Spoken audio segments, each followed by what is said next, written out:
벌집의 꿀은 뭔가 이랬는데, 벌집으로부터의 꿀.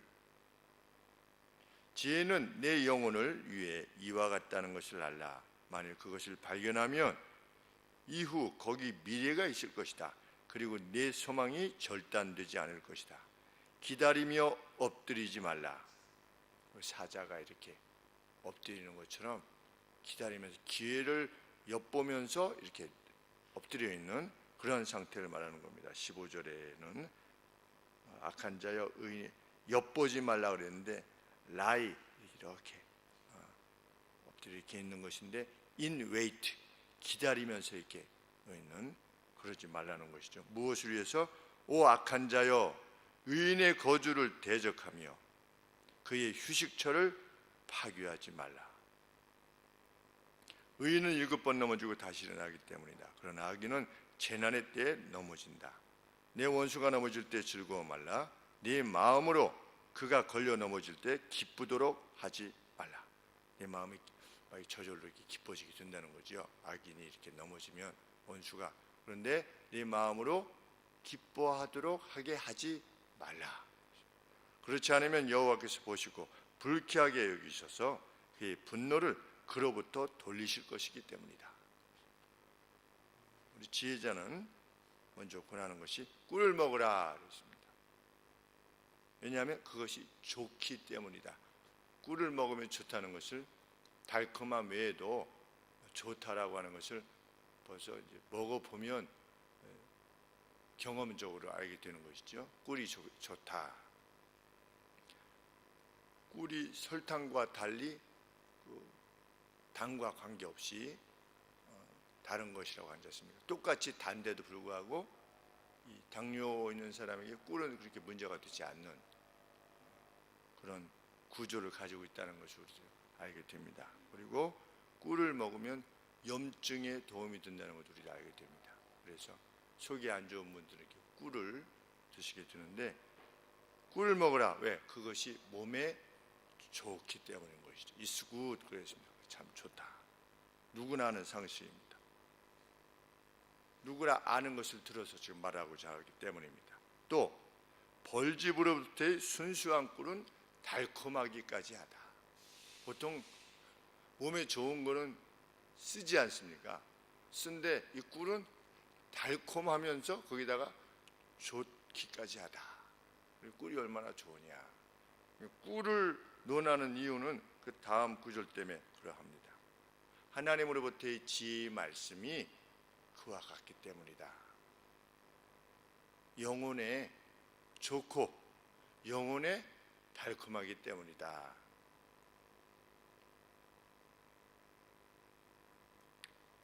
여호와의 율법을 주야로 묵상하는 자. 왜? 그것이 유익하고 달콤하기 때문이다. 왜냐하면 2절 말씀 하반절대로 지혜를 얻게 되면 그것이 미래를 보장하며 너 행복하게 미래를 살고 싶으냐? 평안하게 살고 싶으냐? 번영을 누리며 기쁨을 누리며 즐거움을 누리고 싶으냐? 미래를 보장받고 싶으냐? 지혜를 얻어라. 하늘의 지혜를 얻어라. 네 소망하는 바가 끊쳐지지 않을 것이다. 컷오프 되지 않을 것이다. 우리 골프 치면 컷오프 되지 않습니까? 이렇게 안 되는 선수들은. 그런데 컷오프 되지 않을 것이다. 그러면 그 지혜가 오늘 본문에서 조언하는 바는, 가르치는 바는 무엇입니까? 이웃이 내 주변에 사는데 내 이웃이 안연히 살거든, 평안히 살거든, 그의 거주지, 그가 거하는 거주의 상태, 그리고 그의 안식의 상태를 대적하여서 그것을 파괴하려고 하지 말아라. 누가 잘 먹고 잘 살면 그것에 대해서 악한 마음을 갖지 말라는 것입니다. 그런 차원에서 보면 이 사회가 정말 하나님의 말씀과 다른 방향으로 자꾸만 가는 것 같습니다. 누가 잘 먹고 잘 사는 것을 견딜 수가 없어 합니다. 기득권이라 그러는데, 기득권이라고 말을 하는데 그 기득권이 그러면 구체적으로 누구냐에 대한 개념도 없습니다. 그런데 자기보다 잘 살면 기득권입니다. 사람들이 이렇게 생각해 하는 것이, 뭐가 기득권이냐? 뭐 없습니다, 사실은. 그런데도 기득권이다. 남이 잘 먹고 잘 사는 것, 그들이 평안해하는 것, 번영을 누리는 것, 그렇게 될 때 배합하지 말라는 것이고, 그것을 끌어내리기 위해서 소위 말하는 평등, 소위 말하는 회길, 이것 때문에 그를 해치려는 마음을 지녀서는 안 된다는 것입니다. 가인이 아벨을 죽였습니다. 왜 죽였습니까? 시기 때문에 죽였습니다. 뭐 별것 아닙니다. 시기 때문에 죽인 것입니다. 이게 죄입니다. 하나님께서 직접 하지 말아라. 너는 죄를 다스릴지니라. 너 마음에 악한 마음이 있구나. 그래도 그냥 지르는 겁니다. 지혜자는 남의 잘됨을 잘 먹고 번영하고, 남의 자녀가 공부 잘하고 취직도 잘 되고, 이런 것들에 대해서 함께 기뻐할 수 있는 사람이다. 야, 참 잘됐다. 누가 뭐가 잘 되면.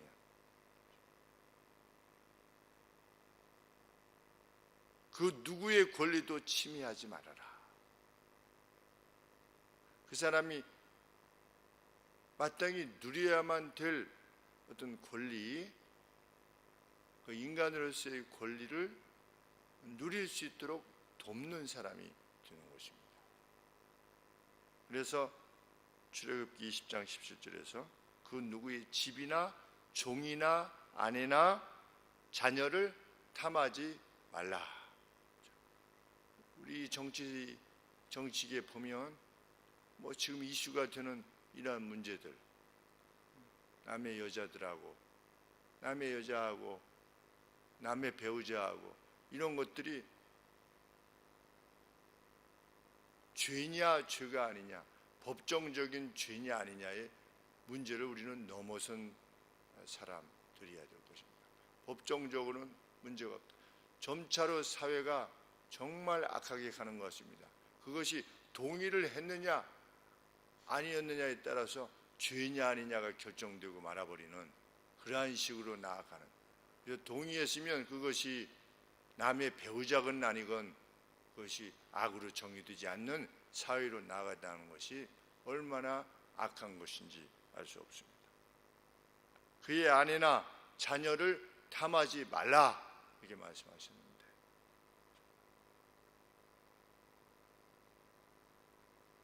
그의 거주지와 휴식처를 대적하여 파괴하지 않는 것, 그것이 지혜다. 그 다음에 둘째는 사랑이라고 하는 의무를 원수에게까지 연장시켜라. 그것이 지혜다. 원수가 불행해지는 것을 보고, 그것을 보고 들었을 때 즐거워하지 않는 자, 악한 자가 괴로움을 당하는 것을 듣고 즐거워하지 않는 자가 지혜자다. 얼마나 힘든 일인지 알 수 없는 것입니다. 나를 괴롭히는 자가 벌을 받는 겁니다. 그랬을 때 쌤통이다 라고 하지 않는 자가 지혜자다. 그러니 우리가 일생을 살면서 그 심령이 청결하다는 것이, 그것이 요청하는 그 마음의 깨끗함이라고 하는 것, 정말 귀한 것이기도 하고 우리가 끝까지 싸워야만 되는 것인 줄 알게 되는 것입니다. 악한 원수가 징계를 받는 것에 대해서 우리가 해석을 단념할 수는 없습니다. 저 사람이 저래서 벌을 받는구나, 이런 해석을 우리가 그만둘 수는 없습니다. 우리가 그 사람이 개냐 돼지냐에 대한 분석은 있어야 됩니다. 마음에 영적으로 봤을 때 저 사람은 개와 같이 토한 것을 다시 먹는 사람이구나 라고 하는 이해, 그리고 몸을 씻었다가 다시 더러운 곳으로 가는 그러한 영혼에 있어서 참 이렇게 무지한 자구나 라고 하는 것은, 그런 비평은 우리가 지녀야 되죠. 비평이 없으면 또 하나님의 사람으로 살아갈 수도 없는 것입니다. 그러나 그들이 괴로움을 겪을 때 그것을 기뻐할 수는 없다는 것입니다. 지혜자는. 그러니까 내가 한번 해주겠다 이런 생각은 전혀 가지지 않는 것입니다. 한번 본때를 보여주겠다, 이거 결코 우리 하나님의 사람이 지닌 것 아닙니다. 요셉이 대표적인 인물이고 다윗이 대표적인 인물인 줄 압니다. 다윗은 사울이 죽었을 때 오호라 용사여 이렇게 하면서 그를 높였습니다. 자기를 죽이고자 했던 이의 죽음에 대해서 이젠 됐구나 이렇게 생각하지 않았습니다. 김일성이 빨리 죽었으면 좋겠다 이런 생각을 갖지 않는 것이지요. 저 한번 당해봐야 되는데 이런 생각을 하지 않는 것입니다. 그저 불쌍히 여기고 그가 돌아서기를 하나님 옆에 구하는 것입니다. 그에게 무슨 원수가 있겠습니까? 그런 사람에게. 하나님께서 진노를 부으시는 이유는 악인을 회개시키기 위함입니다. 그런데 그 누가 진노가 계속되었으면 하는 생각을 품게 되면 하나님의 진노가 그로부터 돌아서서 그 자신에게 미칠 수 있다.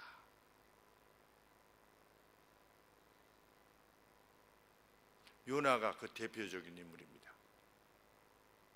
요나는 니느웨가 망했으면 좋겠다고 생각한 겁니다.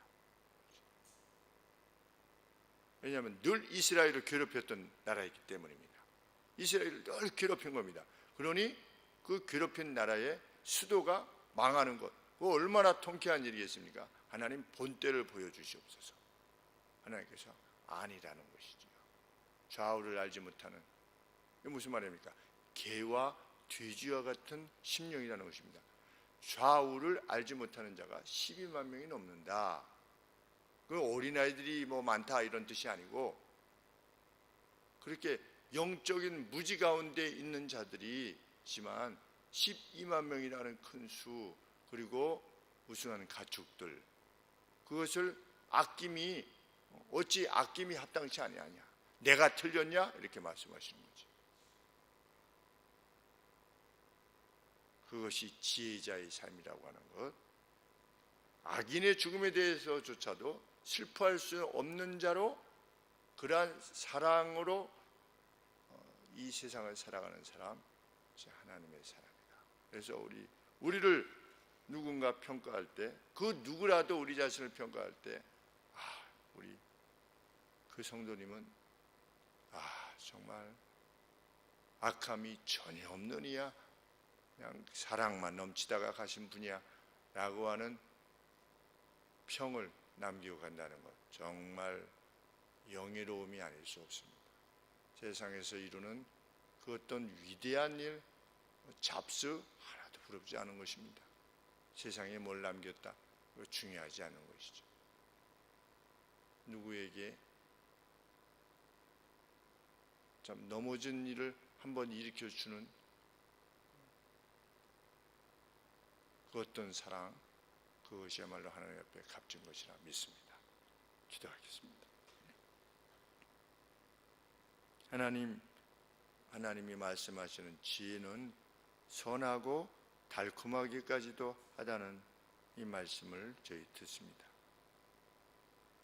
그것이 주는 그 안에 지니고 있는 내면의 유익, 그것이 죄된 심령으로 바라볼 때는 참 힘들고 좁음 같지만, 하나님 거기 영생이 있으며 오늘 말씀하는 바와 같이 거기 미래가 있으며 거기 소망이 있다는 사실을 저희들 결코 잊지 않고, 아버지 하나님의 말씀에 부종하여 살아가는 저희들 모두가 되게 하여 주시옵소서.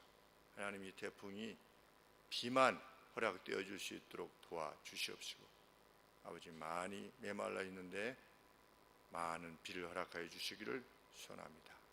계속해서 하나님, 시합 중에 임하고 있는 우리 정영희 집사님 팀에 함께 하시고, 아버지, 선수들이 계속하여 마음의 즐김으로 그 일을 감당케 하여 주시고 겸비함으로 감당케 하여 주시옵소서. 예수님의 이름으로 기도합나이다. 아멘.